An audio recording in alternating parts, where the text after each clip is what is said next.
بحیرہ ارال دنیا کی چوتھی سب سے بڑی جھیل 1960 سے پہلے اس سمندر نما جھیل میں بہت زیادہ پانی تھا۔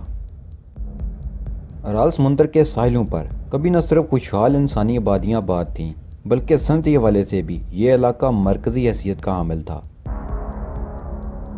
لیکن بعض انسانی غلطیوں کی وجہ سے آج یہ سمندر نما جھیل اپنے 90% پانی سے محروم ہونے کے بعد سینکڑوں میلوں تک بیابان کا منظر پیش کر رہی ہے۔ وہ مچھیرے جو کبھی یہاں سے دنیا کی بہترین مچھلیوں کا شکار کھیلتے تھے، اس غلطی کی وجہ سے اپنے روزگار سے محروم ہو چکے ہیں اور دور دراز علاقوں میں ہجرت کر چکے ہیں۔ آج یہ سمندر نما جھیل محض ایک تالاب جتنی رہ گئی ہے۔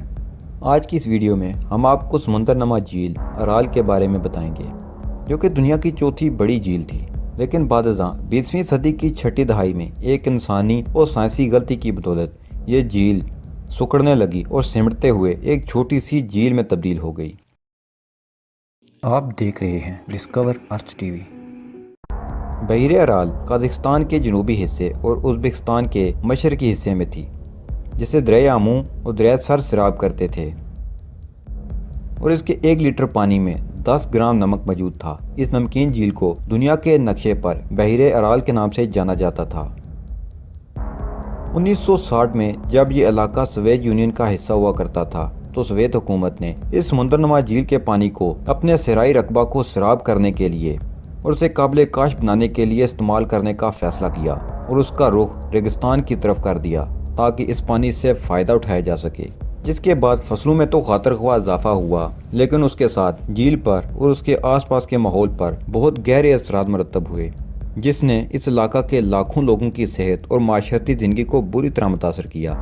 اس جھیل کو پانی پہنچانے والے دونوں دریاؤں کا رخ موڑنے کی وجہ سے اس کو پانی کی فراہمی میں انتہائی زیادہ کمی واقع ہو گئی، جس کے اثرات سیٹلائٹ سے لی گئی ان تصاویر سے واضح ہیں۔ اس عمل کی بدولت نہ صرف اس میں پانی کی فراہمی میں کمی واقع ہوئی بلکہ بدقسمتی سے صحرائی علاقہ کو سیراب کرنے کے عمل کے دوران 76% پانی ضائع بھی ہوا، جبکہ اس جھیل کا پانی، جس کی زیادہ مقدار مذکورہ دونوں دریاؤں اور قریب 5واں حصہ باعث سے حاصل ہوتا تھا، انتہائی کمی کے بعد وہ سکڑنے لگی،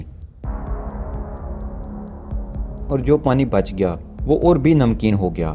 اب اس پانی میں نمک کی مقدار 10 گرام فی لیٹر سے بڑھ کر 2 گرام تک پہنچ گئی۔ بحیرہ ارال کے خشک ہونے سے واضح موسمیاتی تبدیلیاں بھی واقع ہوئی ہیں۔ گرمیوں اور سردیوں میں اس سمندر کی وجہ سے آس پاس کے علاقوں میں درجہ حرارت معتدل رہتا تھا، مگر اب ایسا نہیں ہے۔ اس کے 2 دریاؤں کا رخ بدلے جانے اور بچ جانے والے پانی کی تبخیر کے باعث بحیرہ ارال سکڑتا رہا۔ ازبکستان اور قازقستان میں بحیرہ ارال کے سکڑنے سے ایک سماجی اقتصادی بحران پیدا ہوا ہے۔ بندرگاہیں ویران ہو چکی ہیں، جبکہ مچھلیوں کے کارخانے بند ہو چکے ہیں، جس سے 60,000 لوگ بے روزگار ہوئے۔ شاید دنیا میں کسی دوسرے خطے کو آبی وسائل میں بد انتظامی سے اتنا نقصان نہیں پہنچا جتنا کہ وسطی ایشیا کو پہنچا ہے۔ مرکزیت پسند اور مطلق العنان طرز حکمرانی نے ان منصوبوں کے خلاف آواز اٹھانے کو ناممکن بنا دیا تھا۔ بحیرہ ارال سے لاکھوں لوگوں کا روزگار منسلک تھا، لیکن ان کے مستقبل پر لات مار دی گئی۔ کیا بحیرہ ارال اپنی 1960 کی شکل میں واپس آ سکتا ہے، جب سے دنیا کی چوتھی بڑی جھیل تصور کیا جاتا تھا؟ یہ بہت مشکل سوال ہے۔ ارال کے کٹاؤ کو روکنے کے لیے کوئی فوری منصوبے موجود نہیں ہیں، لیکن وسطی ایشیا میں آزاد ریاستوں کے ابھرنے کے ساتھ 2 اقدامات اٹھائے گئے ہیں۔ پہلا، ورلڈ بینک اور اقوام متحدہ کی جانب سے تفصیلی تحقیقات کی گئی ہیں کہ ارال میں پانی کیسے واپس لایا جائے۔ دوسرا، بہاؤ کے اوپر اور نیچے واقع وسطی ایشیائی ریاستوں نے کوششیں کی ہیں کہ انسان کی پیدا کردہ اس تباہی کے اثرات ختم کیے جا سکیں، مگر دریائے آمو اور دریائے سیر سے بحیرہ ارال کو پانی کی بلا تعطل فراہمی میں جو چیز مانے ہے وہ کپاس کی بڑھتی ہوئی کاشت اور ان 2 دریاؤں پر ڈیموں کی تعمیر ہے۔ 5 وسطی ایشیائی ریاستیں آبپاشی، صنعت کار اور بجلی کی پیداوار کے لیے ان دریاؤں پر منحصر ہیں، اس لیے ان 2 دریاؤں کا پانی جھیل تک پہنچانا مشکل ہے۔